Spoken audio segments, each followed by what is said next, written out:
everybody. How you guys doing? It's your boy, Mike Fowler, aka Cousin Cecil, and welcome back to the Cousin Cecil Show, episode 8. How are you? I hope you're doing well. I hope you are above any trials and tribulations that you had this week. I hope you feel well.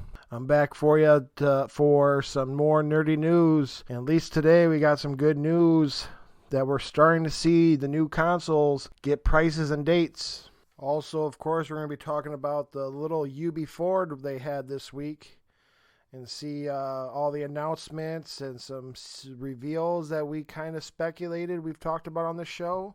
But like all other shows, we're going to start with what I played this week. And to my knowledge, to try to remember all the games, I played this game called Spellbreak on the PlayStation, which is also available on all other consoles. It is a battle royale and actually puts a little different twist on these typical battle royales that we've been getting. This one in particular is you are wizards and more closer to, I guess, like Avatar Last Airbender type of styles, because this one has 8 different gloves you get to put on, but you start off the game, you pick one element. There's ice, fire, earth, wind, poison, lightning. There has to be, I think there's maybe 2 more, but I can't remember. But I think there might be only 5. You get to be like a bender of that spell. It also is not a game that involves precision.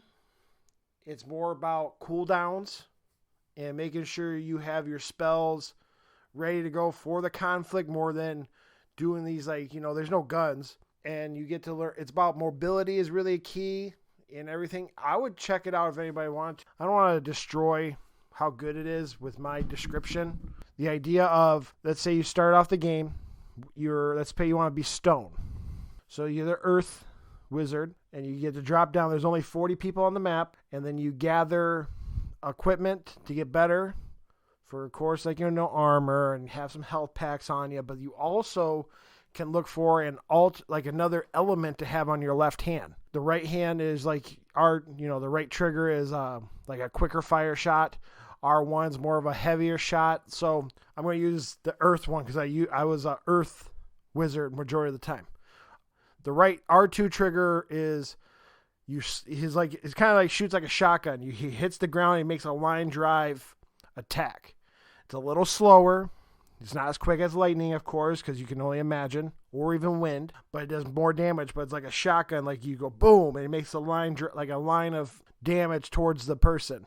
His R1 is a lot like you throw a boulder in the air and it kind of lobs at him. Then you can make different elements. So ones I've seen before, because so I can at least explain it. I've been the air wizard before, and he can make a tornado. Sounds logical. Like, okay, that's a big thing. He's going to drag enemies into the eye of the storm so you can shoot at them. So, as I was a wind wizard, I also found a poison glove for my left hand. If you make the tornado and you shoot another element into the tornado, it becomes that element tornado. So, I had poison. You can shoot poison, even just the smallest spell, boop, and it becomes a poison inflicting tornado towards your enemies. So there's these different ways to use the spells and how it works. Maybe it's just me not checking how to do it. I have not figured out what is the best combo with the stone, since I do like how stone works. I understand how the damage works because I've tried ice. Ice is okay.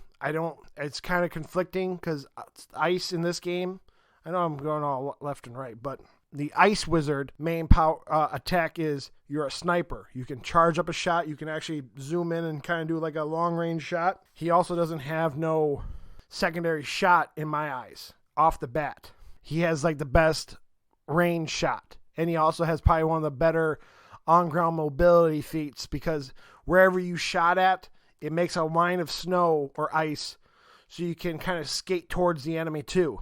What makes it also cool is, so it's a battle royale, so there's a ring of, all right, the ring's closing, get into the ring so you don't get no poison gas and die, blah, blah, blah.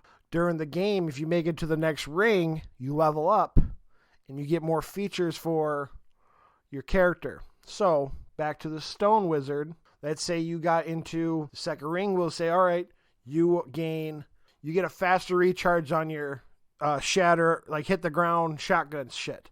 Okay, when you get to the third to the second to the final ring as a Stone Wizard, which happens a lot. I've noticed in the game, it feels good. There's some majority of the conflicts at the beginning, at the drop zones, and at the end. So you have enough time to really go regroup, get the better equipment for you, so you can have a real good wizard arcane fight at the end. Back to the Stone Wizard, like I'm trying to say. The Stone Wizard gets like the feat of you can throw 2 boulders instead of 1 recharge. So you can do like a level of, they call it avalanche, but you shoot two lob boulders at your enemies. It's actually pretty fun. I haven't got that. I got enough because just how progression works. I've maybe leveled up to level 5 or 6 character-wise. And I might have leveled level 4 on my Stone Mage part since I've switched over to Wind before or even Snow. I would check it out right now. There's no battle pass right now, so it really gets good to get into because when you're leveling up, you're earning gold for skins and shit. PlayStation Plus gets a free skin anyway to look into, but I would check it out. Another game I played this week was I finished the levels of Tony Hawk Pro Skater Remastered 1 and 2. So I have all the all the missions done of each map for Tony 1 and 2. I also collected all the aliens, so I have the alien skin. I have to go collect 4 more stat points to get that little challenge done. And I have to just repeat. This feels really good. And listening to other podcasts just for, hear their opinions.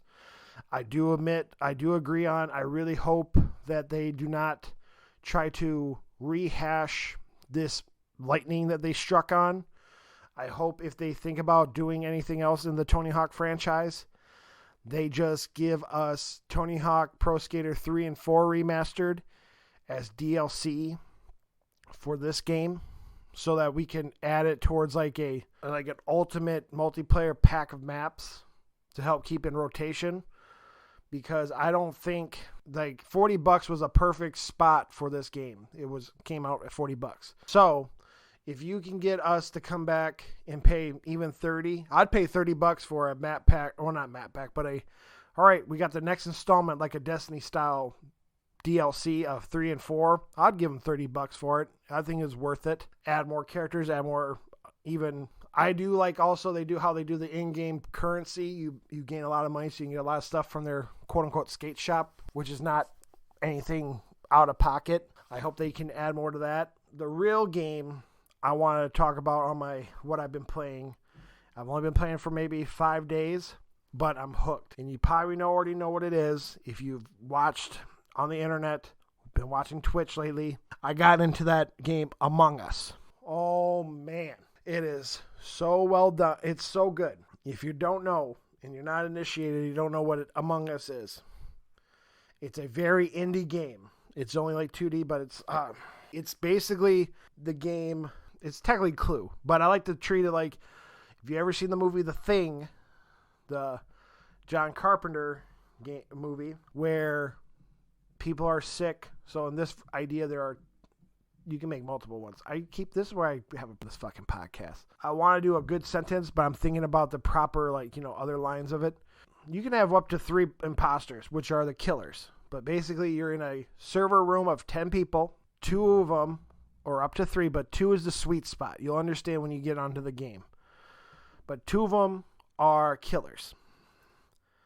Your mission in the game is just figure out who's the imposters, but also each crew member has a list of tasks to do, so you can technically win the game. There's a little green progression bar up top that shows that the teammates are doing their tasks and we're working our way to win. While this is happening, imposters are faking tasks, getting close to people, killing people without people seeing them, and also doing sabotage moments. Like one map is like, all right, he's going to turn off the lights. Yeah, we all have to go. Well, not all of us. Someone has to go down and fix lights. Okay.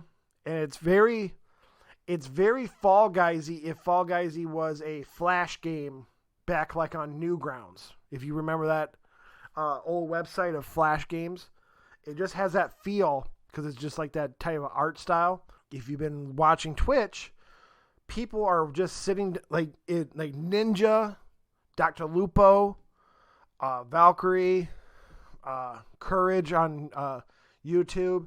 They're all getting into these Discord servers and doing voice chat style of Among Us.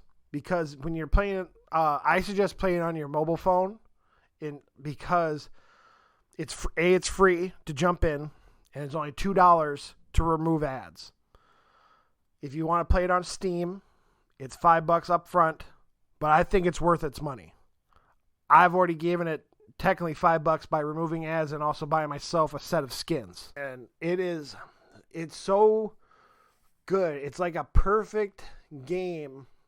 Like people have been saying Fall Guys was like that perfect touch for like how this year's been going. Some kind of fun, not so serious game.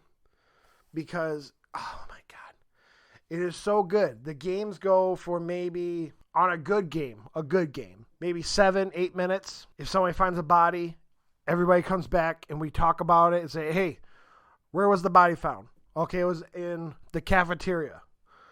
All right, was there any suspects around there? No. And then the wrench into the system is anybody can talk.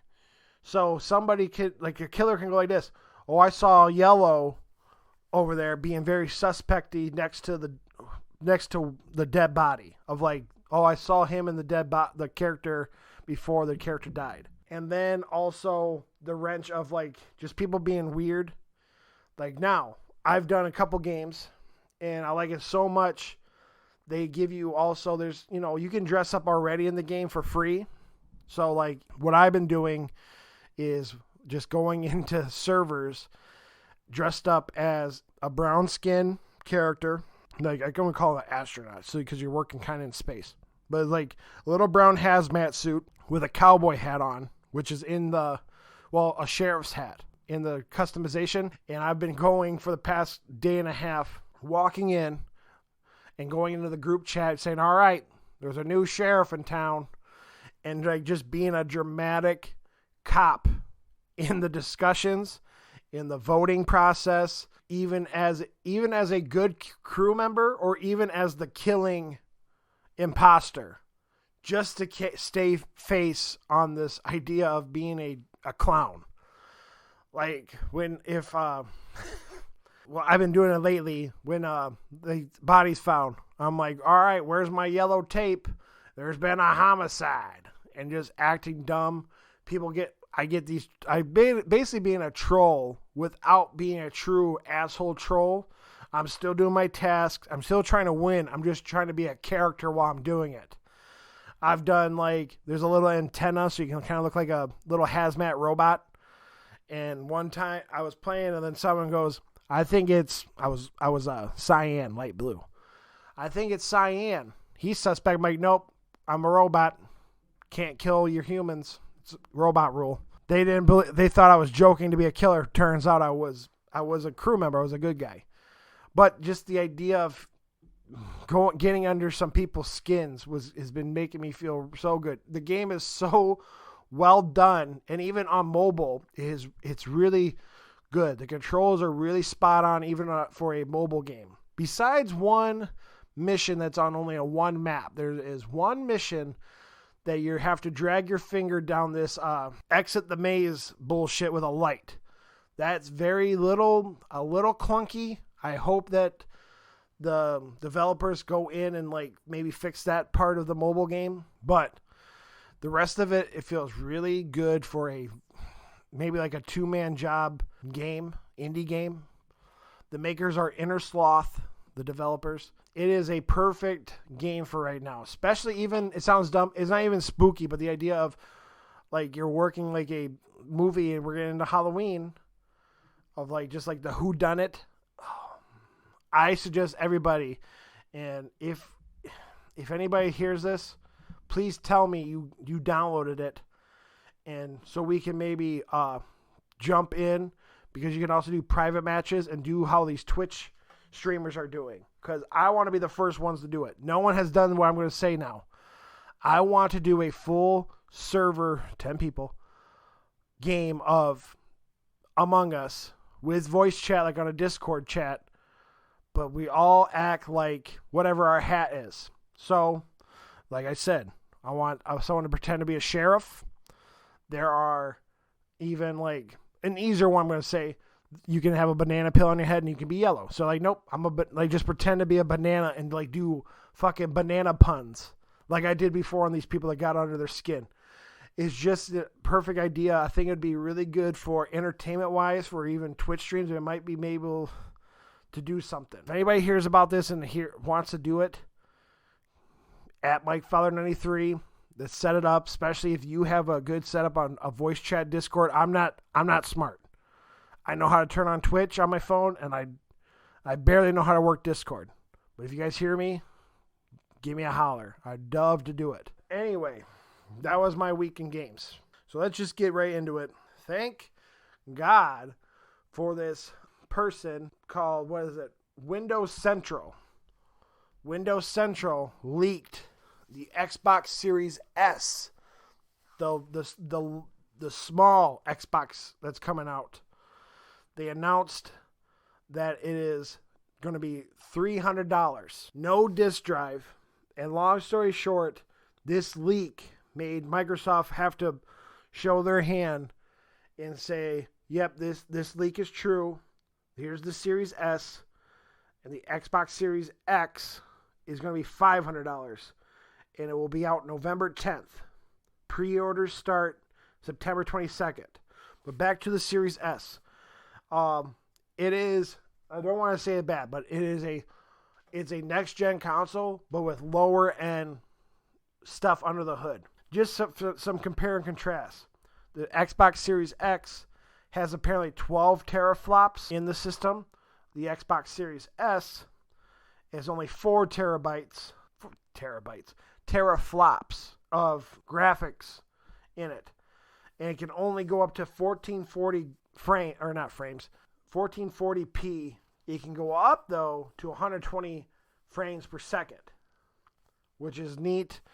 I don't know how they're going to do it, since for a comparison, I believe the PS4 is a 4 terabyte console, but I think it just involves newer CPU. I'm using probably wrong words, but newer graphic. I know they don't have graphics cards, but the idea of like there has to be more improved, slimmer model of contraptions from 7 years ago to now. That's why the Xbox Series S can pull it off. It also is what is the words? Very slim. It's only like 40% of what the Series X is going to be. I also heard there was a rumor that there was a part during one of those Xbox viewings, Phil Spencer actually had it in the background. We just didn't notice it. Really quick, I did want to say, though, this was truly a leak. People thought it was like a leak that maybe Microsoft did and go, oops. But no, turns out it was a true leak. And I wonder what's going to happen to those partners, business partners in this situation, because there's been a leaked video of like their true announcement video for the Series S. And to be honest, to save you trouble so you don't have to watch it, it's like this. The video that they show looked like a Shade 45 interview. I thought they were going to have Sway there talking to Phil Spencer, because it was like one of those like two couches next to each other just talking mumbo jumbo, and at the last minute goes, oh yeah, here's Lockhart, aka Lockhart, the Xbox Series S, and they go into a trailer. I think their recovery to the leak was done better and got more people hyped up than this video. I saw the video on Twitter. It was I can't remember the gentleman's name, but I saw it through an article, through comicbooknetwork.com, did a news article. $300, no disc. Technically can't do 4K. Is that irrelevant? That is still up for discussion down the road.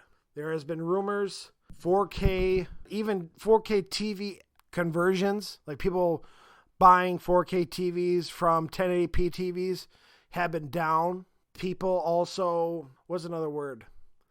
I think if it's true, if they can lock down 120 frames per second, that might still be a pretty good selling item, only because of Xbox's Game Pass. Because the other news that came out this week was Xbox announced Game Pass is going to have EA Play. So EA Play is the not streaming service, but the library service they do of all their EA games is coming to Game Pass for no extra price. So in theory, you can have Battlefield, Battlefront, Anthem. Woohoo! You get to play all the old years Maddens and EA Sports games too. Plants vs. Zombies is included, so hey, very neat. I thought before the more discussion, because I wrote this news down when it first broke, I thought seeing the Xbox Series S and the Game Pass news might have been a nail in the coffin for the PS5 for price. I'm just saying, PS5 lost the price. There is no way a digital edition PS5 is going to be $300. The PS5 is still in the race for a informed buyer sale because, all right, I looked it up. Xbox Series S is going to have a 512 gigabyte custom solid state drive, a SSD, at launch. And then the Series X is going to be 1 terabyte. But the reason I'm trying to get to is it is good. And also, like I said, some of the conversion rates for TVs have been going a little slower. So, and then at this Christmas, $300 is not bad for our next-gen console. Does the no disk drive throw me off? Yes. I do want to say kudos. It's still good. The design's a little off. It has like this big black like exhaust on top. When I say exhaust, I don't want to make it sound bad, but it looks like a stereo speaker kind of like little dome. It looks fine. I just think at the moment in time when it first came out, but I think also I'm trying my best not to be curved on other influencers' views. I was ready for this week to go like this. This is the killing app. This is going to kill, this is where Xbox is coming. But one thing I did hear though, system and all are cool, but what the hell are you going to play on it? And right now, they might be winning on the price of the system, but they have no games this year. Absolutely none. Besides old games that are already out or third-party games that are important but also irrelevant at the same time. And then also, while we're just talking about systems, apparently this is why I'm happy it happened. Leak or not, but I'm happy the leak happened because then it opens up the door for everybody. PlayStation on a Saturday morning said, "We'll see you next Wednesday. We're having the PlayStation 5 showcase." And this has to be it. This is going to be the day. We're going to get announcements. We're going to get pre-order dates and release dates. And right here, I'm just going to say there's already been a leak rumor that most likely pre-orders are going to be opening up September 25th for PlayStation 5. Xbox, September 22nd. Just so you know, the PS5 is rumored the 25th to pre-order. And it is rumored to be, it comes out, I want to say November, like a week after the Xbox Series X confirmed release date, November 10th. Maybe they'll change it because of this new news, but the rumor mill has said for sure pre-orders might be 25th. And right here, I'm going to say November 17th for release, but we'll see this Wednesday. I'm very excited.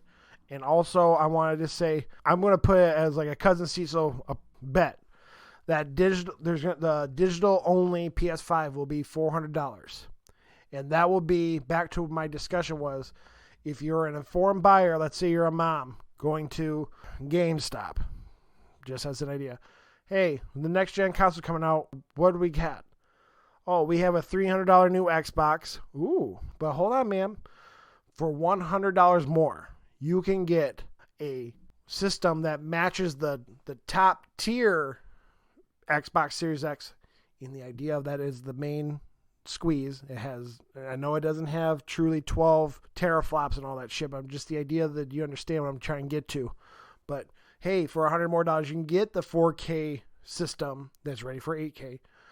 You have the next, a next true installment. I'm not saying the Series S is a half step like Series or Xbox One X or Pro, PS4 Pro, but you know what I'm saying. Hopefully my listeners are understanding what I'm saying. But for $100 more, ma'am, you can get the PlayStation version for a true graphical jump. I can almost probably guarantee digital 400, disc PS5 500. Now that the Series X is out, let's cross our fingers and let's hope for the best. And also, everybody on Twitter is saying this is the one that they're going to bring out the big guns to really show the true secrets they have for like third-party exclusives. Just so I can be on the top of it, Push Squared said fans are pretty confident it's going to be Final Fantasy 16 is going to be shown Wednesday. Probably like all Final Fantasies, it's just going to be a trailer, a CG trailer, logo, and we'll probably won't see it for 3 years. So we'll see that. But I do want to say I think we are going to get... All right, I'm going to say it right here, because what if we get another Marvel IP? I'm just going to leave it there. You know me. I'm in a fucking garage by myself. I have no fucking info. I'm just guessing some off-the-wall thing that would be pretty cool to happen. I know Sony truly owns the IP for Spider-Man. I hope Disney has thoughts because they worked with Square Enix and Crystal Dynamics for a idea, but I wonder if we get another Marvel IP for an exclusive game. We'll see. Maybe I'm pulling this out of my ass. So Final Fantasy 16 is probably a good bet. If I had a guess, because I would have never thought we would have got Deathloop and Ghostwire. I would say I'd be more... I'll throw another one out there. I don't want to say anything about Call of Duty because we're going to talk about that, but that's already in the water that we're going to get some play it here first shit. Yeah, I'm going to fuck it. I'm going to stick to that. What if we get a brand new Marvel IP? Not saying what it is. Have no idea. If my guess, since we... Oh, yeah, look. We had also Iron Man VR. What if we get... That'd be so cool. What if we get fucking a Hulk sandbox, Total Destruction style from the GameCube time Hulk game?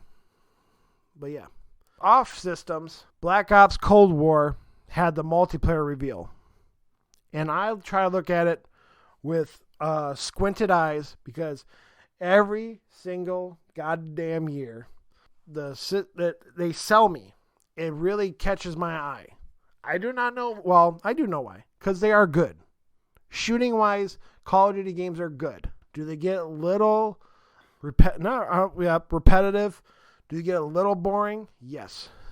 But every year, do they look great? They look phenomenal. And then listening to some people think this might have done a backstep graphically for how Modern Warfare looks good. But call it Cold War Black Ops Treyarch, you can definitely see the Treyarch touch to the systems.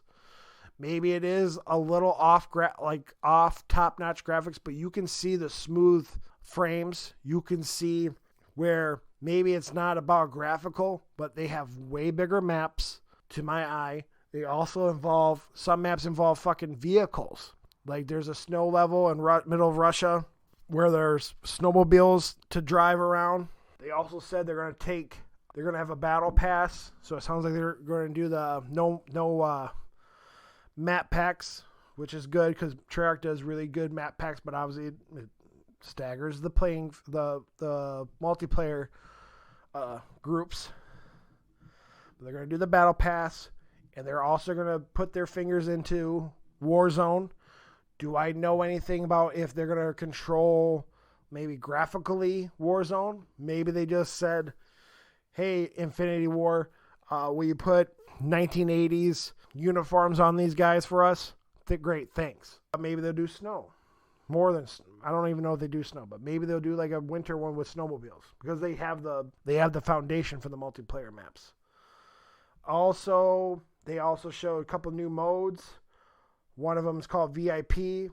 My stepson said this is kind of old one, but I've never heard of it.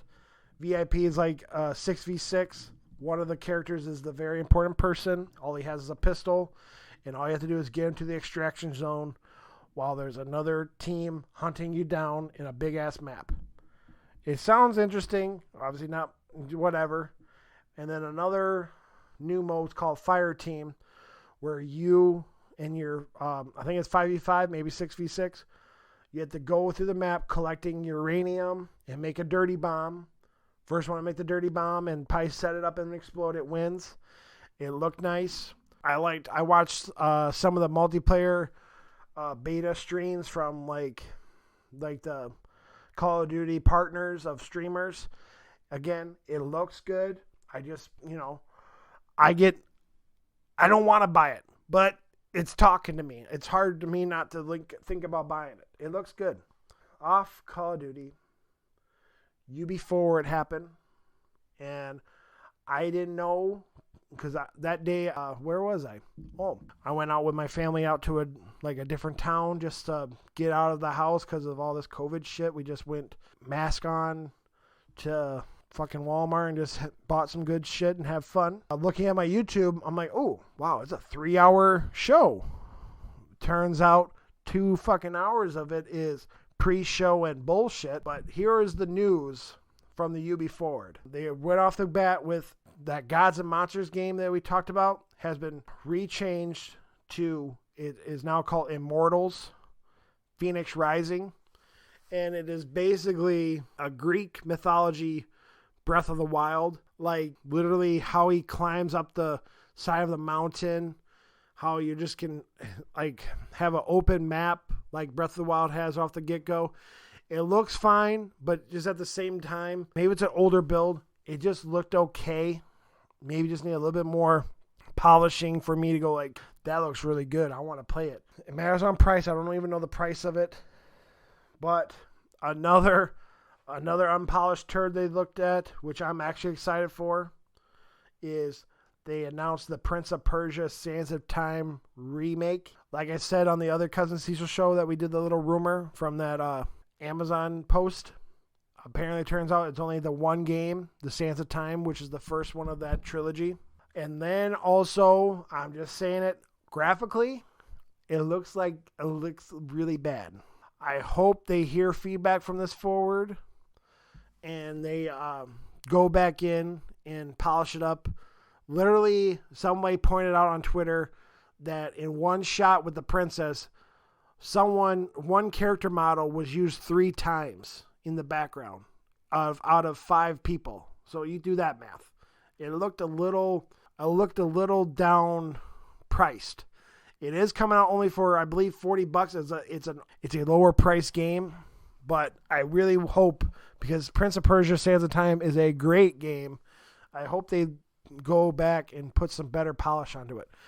And before I get that farther into this, if you guys watched the Ubiforward, it looked very corporate answer to the accusations that was going on inside with the Assassin's Creed director that he got fired, but also said he stepped down from his job because I don't want to be like that guy, but like the Immortals Phoenix Rising had a girl describing the game like, hey, we like women. So they're going to like the main character is a girl. Cool. And then they had a girl describing the whole game. I'm like, okay. I'm like, huh. This seems like a company that's just been yelled at for how they treat women. Oh, look, the Prince of Persia Sands of Time remake is going to happen. Hey, why don't we just put this lady who is straight up, has a very, it's her accent. I can't make fun of her like that, but like, hey, let's put a woman who's not really that much into the fucking limelight because she's just a woman to talk. Let's put her in front, shall we? We like women here. We didn't try to sell games with men only because they sell, blah, blah, blah. We didn't have a fucking person being a fucking sexual predator in our Assassin's Creed director. Right, guys? French. Anyway, Prince of Persia, I really like that Sands of Time one. And they did show some modeling from the PS2 to the new one. It looks better, but also, yeah, they need to go in and put better models in. Then they showed that Hyperscape Battle Royale is getting a new mode called Turbo. It is for max level characters with max level equipment. I don't know exactly how to play Hyperscape, but the idea of everything's boosted up to the top, like I think speed or even like ammo and shit. I can't exactly remember what they said because I was more intrigued to the next announcement, which again, they did this fucking red herring, felt like a minute and a half video of nothing to go into an old game. They had a minute and a half long little stretch to find out that Rainbow Six Siege is getting a World Cup competition, which is awesome because Overwatch World Cup, when that's going on, that was good. I actually sat down intentionally to watch it when it was going on live.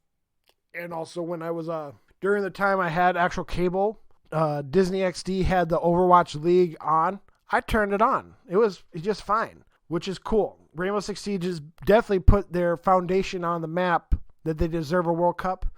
They also announced they had this weird moment with the San Antonio Spurs, Tony Parker, doing like a little pep talk for these guys you do not know who's going to be on the World Cup teams, trying to prep talk them. Hey guys, don't worry. I think it's also because just weird. But they also announced, they showed more about this next coming season with Sam Fisher from Splinter Cell with a cartoon story mode shit. I don't have no idea what's the story about. And they also announced that Rainbow Six Siege is getting a next-gen free upgrade so if you play it on PS4, you have it on PS5 for free. Vice versa, Xbox One to Series X or Series S. It's going to be up to 4K and 120 frames per second by the end of the year. And they said promise. We promise to have that done by the end of the year. Like, oh, wow. Like I said, it's definitely putting the groundwork. I think I bet money, I'm not really that into it. I think I've heard they have more almost about the same amount of characters as Overwatch of characters to play as. So, wow. And then they showed a really great news, which has been being teased through the grapevines of Twitter with the author and stuff. But Scott Pilgrim versus the World Complete Edition. It's real.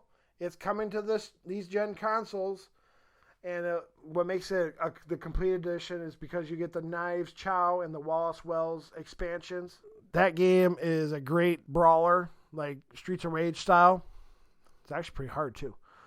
But it's been in this limbo off of the PlayStation 3 store. I want to say it's copyright issues with music, but I could be wrong. But it was removed from the PS3 store. Hasn't been up for sale for, I think it came out around the movie, and the movie just hit 10-year anniversary. So almost like 10 years with no Scott Pilgrim versus the World game to be able to play it anywhere unless you've already owned it and kept your PS3. It's a great to hear. I'm glad it's out this holiday. And then they also showed for Watch Dogs Legion, they have music from UK rapper Stormzy. And they also announced that Stormzy's Fall on My Enemy mission for in-game, it will be released on the same date, October 29th, as release of Watch Dogs 3 Legion. And it also showed a new trailer showing more characters that you can be flip-flopping around. Like they showed an elderly man instead of the old lady. They also showed like a beekeeper that's like looks like kind of like a cyber beekeeper, like she can control bees. So it looks cool. And they also announced that Aiden Pierce, the original protagonist from Watch Dogs 1, is available unique character for the season pass that is available for the game. Watch Dogs, like I said, comes out the 29th. And they also, oh yeah, I forgot about to say that. All the next gen versions are going to be released on the same day as the Xbox Series X. So if I said November 10th, they moved Assassin's Creed's next gen console release to November 10th. So that's cool. We'll see how these games go. We're getting the fall, guys. We got games coming out each asshole. It's gonna be a good ride. Finally, I'm gonna say thank you, Windows Central, for pushing that ball off that hill. Now we can see who's gonna shoot. Like we saw, Xbox had to shoot first, and that's starting the next gen consoles. Thank you, God. And then they ended the show with this new game, Riders Republic. It is I don't even know how to describe it, but it's like 4 Ubi games in one. It has Trials, Steep, fucking the map of the crew, it seemed like, and like the tagging of like a Tony Hawk back in the day where you had to do tricks and you own the ramp after you do the trick on it. But it's like an open world Steep game where it's a big map. You can be on pedal bikes, you can be on a wind glider suit, you can have a jetpack, you can have snowboards, you can have every extreme sports idea besides skateboards I didn't notice of like outdoor trail extreme sports is in this game. It was a mix. Majority of it was CG, but it was like that CG parts that show that it's going to be fun and goofy. Like you can dress up, like there was a guy on a BMX bike pedaling his ass down the mountain in a giraffe suit. You know what I mean? There are trials maps inside the game. There are, like I said, there's these snowboard parks that seems like you can do like team multiplayer of like, all right, the last person to do like a cool trick and make the biggest trick on the ramp, that ramp gets painted to your team's color, and whoever has the most color at the end wins. It comes out in February. It is February 25th. I want to check it out. It's just not my bag. Hopefully, maybe PS Plus. I don't have Xbox, but maybe Game Pass will get it. That'll be good for them. Little short and sweet. What was another thing? Oh yeah, I guess I'm gonna do that too, because we're all off the game stuff. But the DC Fandom was yesterday, part 2, and it turns out like I said there, they just showed the actual extended conferences of like Wonder Woman, Suicide Squad, but there were some that were different, a lot more for the TV wise. Like Titans, they showed that the person who's being Wonder Girl, because I can't remember Donna, her character's name's Donna. She's returning for season 3, so she didn't die in season 2. They showed that Doom Patrol was greenlit for season 3 for HBO Max. They also showed that Young Justice, which is a good animated series that's on the DC Universe. DC Universe had season 3 called Invasion. Yes, Invasion. They announced season 4 is coming. It's going to be called Phantoms, but they didn't say where it's going to be. Again, stick with me, because during Fandom yesterday, Jim Lee tweeted, for you guys with the DC Universe, stick with us till next week. We have some announcements of what's going to happen to your streaming service.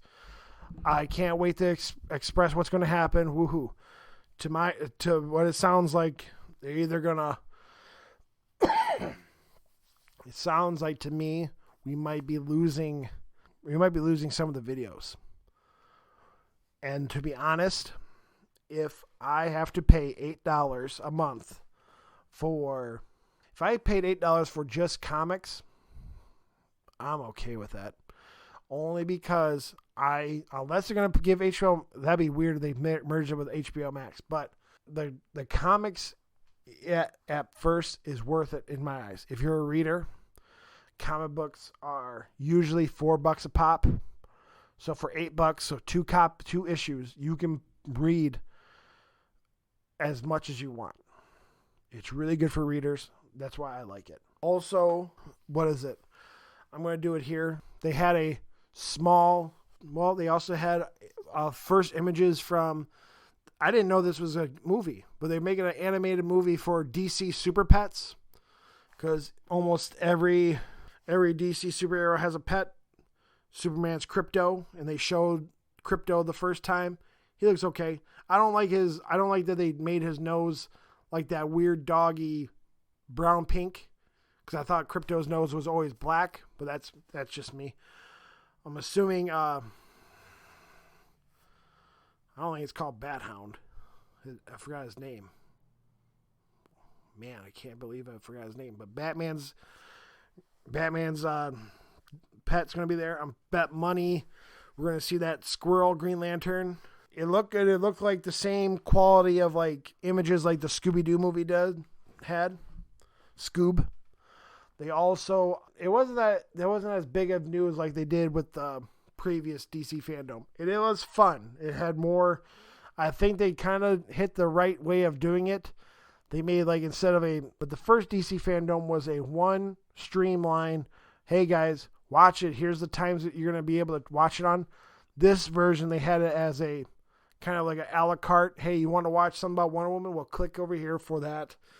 And it'll start at 1 o'clock, but you don't have to stick to this and you can jump around. Cool beans, blah, blah, blah. But they had, I want to say, a conference for the comic, The Three Jokers. And I want to spoil Three Jokers right here. The reason I'm doing it, issue 1 has been out we're almost walking into 1 month's worth of time. So if you don't want to hear it, I'm sorry. I am going to spoil the ending and then just give some thoughts from what I heard from the conference too. I believe I've already said it, but all right. Ready, set, go. Three Jokers is Jeff Johns, the old guy who was at the helm during the New 52, walking into rebirth of comics. Jeff Johns is a great writer. The artist was David Fobach. He was the illustrator for the Justice League run in the New 52 with Jeff Johns as the writer. So they're back together working on this Three Jokers. Three Jokers comes out of the news from the Darkseid War back in New 52 before they switched, that Batman went on Darkseid's chair, or one of the chairs that he has, the Ambius chair, and asked 2 questions. Who killed his parents? The chair replied, Joe Chill. And then he also asked, who is the Joker? And the chair came back and said, there are 3. That was canon back then.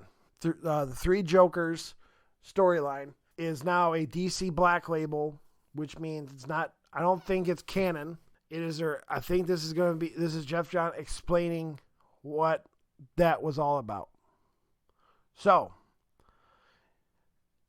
this is an excellent first issue of a 3-issue story. It is dark, it is grounded, and I hope you understand what I mean grounded. Batman is, of course, a detective comic in the sense of it is grounded, but the idea is not over the top. It's literally about, this one involves just more Batman, Batgirl, and Red Hood, which is Jason Todd. And all 3 of those characters have had run-ins with the Joker in some way. Batman, because it's Joker. Batgirl, Barbara Gordon. If you ever read The Killing Joke from back in the 80s, Joker crippled her. You know what I mean? And then Jason Todd is the Robin from Death in the Family, where the Joker killed him. The idea I'm trying to say is Jeff Johns, it did so well in the mental way of reading each character.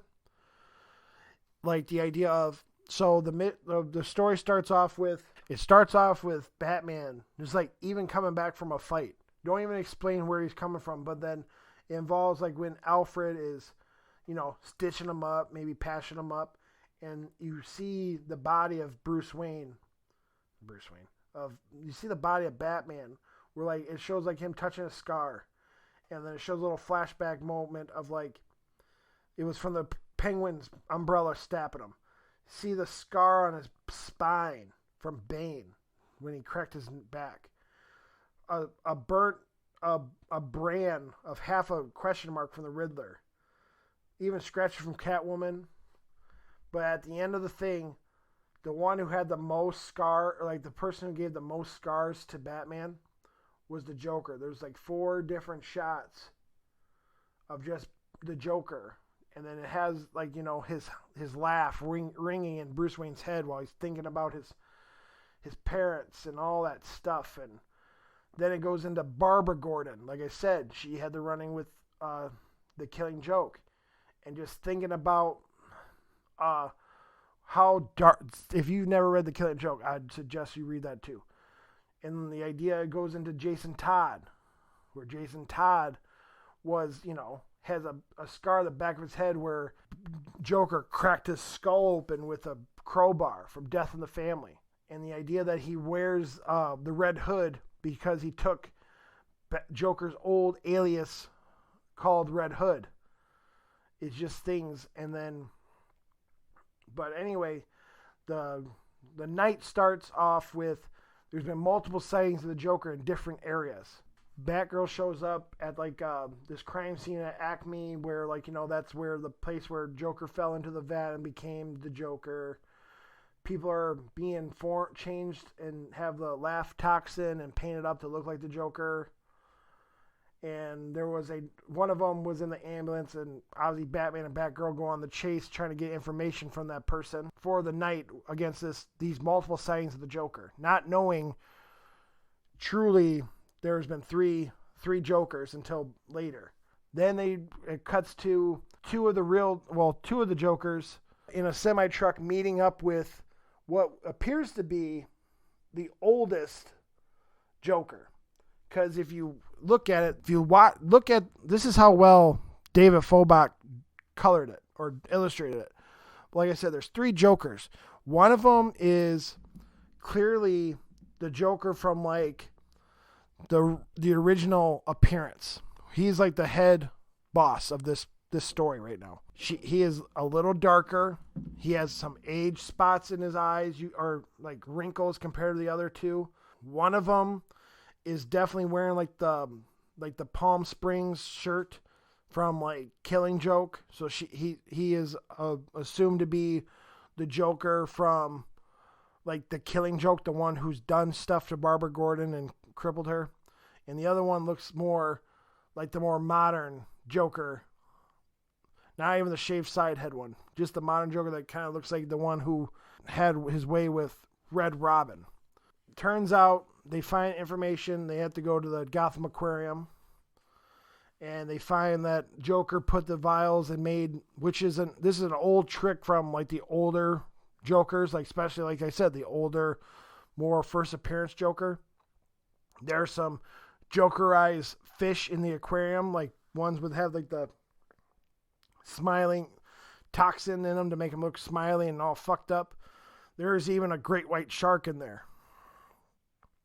And Jeff Johns did such a good way of, like, it showed that it was kind of a setup that there's a bunch of henchmen there, and even this old Joker henchman named Gaggy from so long ago, I never even heard of him. But he's from the 50s, this old, like, little guy. They have a brawl there with them. But, all right, let's get into the main thing that I want to talk about, which is cool. But the one Joker who to our appearance, seems like it's the one that dealt with Jason Todd, came out of nowhere with, like, you know, a bowl of piranhas trying to be the wacky Joker. And they restrain him and they get him contained. And he is being, like, he even had sharp, like, razor cards like he's done before. The acid flower on his chest pocket. The thing is, it's all head games. They do it so well that even like Jason Todd, because this is the one that dealt with him, like tried to prove to the Joker, I've got over you. That's why he's like, no, you're not. That's why you call yourself the Red Hood. And then Jason Todd pulls out his gun, points at the Joker. He said, you're absolutely right. You should shoot me. But Batman isn't here. You should shoot me. Don't you remember what you said to me when I was bashing your skull in and you're pleading for your life? You said, please, I'll be your Robin. Has never been said about in the game. Like that's something you learn in this game thing. That never happened in Death in the Family. But he laughed laughed, mind game stuff. And he said, and look at you now, my little Red Hood, because now you literally have became like a thorn in Batman's side, because he is a little bit more edgier and always bumping skulls at Batman, shooting up people, making Batman's life miserable. You are my Robin. You did become my Robin. And then, ha ha ha. And then he pulls the trigger. He literally shot this Joker in the brain. And falls down, to our knowledge of because we're almost to the end of the thing. And again, what makes it also good, it is literally some comics lately, which is just a modern way of doing it. They do a lot of this merging way of putting the pictures on, and more of a lot more you are in the mind of the hero you are reading. This one is, I'm going to say right now, this one is going down in the history books. This will be up there with Killing Joke. This will be up there with Batman Year One. This will be up there with Death of the Family. This is going to be a top-notch comic, because also they did this classic way of doing a true comic panel-to-panel shot, and it's not that you're in their heads. You're just reading a story. You're in the passenger seat with them like, oh my God, I can't believe Red Hood shot him. He hits the ground. Barbara goes, what are you doing? Why the hell did you do? And then Red Hood goes, you wanted it too. You don't believe me? Because also Barbara Gordon, when she saw that he was going to pull the trigger, threw a batarang. But Red Hood goes, when is the last time you have missed with a batarang to stop somebody? Barbara, you wanted it to end too. It appears like she wanted him shot too. Because she, again, out of the three characters, besides Batman, because Batman's done it well, these all three characters have had mental, like post-traumatic stress or death or crippling from the Joker. Batgirl, out of the three, has probably done the best mentally about what happened to her. Batman is probably second, because obviously he's Batman. He can handle his head. And it's obviously he deals with the Joker a lot more. But Jason Todd is in the the ground. Like, he is still living on that moment. To my knowledge, like, that's what's been going on in his, like, that's what he's been. It's just, he's been haunted by being what happened to him with the Joker. Barbara Gordon tears up, says screw you, leaves the room, and it ends with, I hope that's the right one, Jason Todd said. And then it goes to black, and in about a week, about the 23rd of September is the second book. I'm probably going to spoil it again, but I wish people who listen to this, I hope you guys will understand, we're in the moment of time of having I believe, we'll see how the ending goes, but the opening chapter or the opening book is framed this to be one of the next cornerstone Batman's and Jason Todd and Batgirl's psyche, that I hope everyone will go out their way and go collect these books. Either you can do a graphic novel like a fucking loser, because single issues are where it's at. But I really hope you guys listen to me and do it. I'm not trying. That is such a good story. Yeah, that's the show. This week's hot picks. I'm throwing a ringer on you because of the Watch Dogs thing. For music, Ain't It Different, featuring AJ Tracy and Stormzy, the guy from the Watch Dog Legions thing, is the artist who's really it's under. It's called Heady One. Comics. They just announced coming for October because of Halloween coming. Scott Snyder, the guy who's been doing death metal, has Vampire 1976 coming out on DC Black Label because that's where they put all their adult, well, not adult, like, porn, but like, spooky or like off-canon shots that are very dark and mysterious.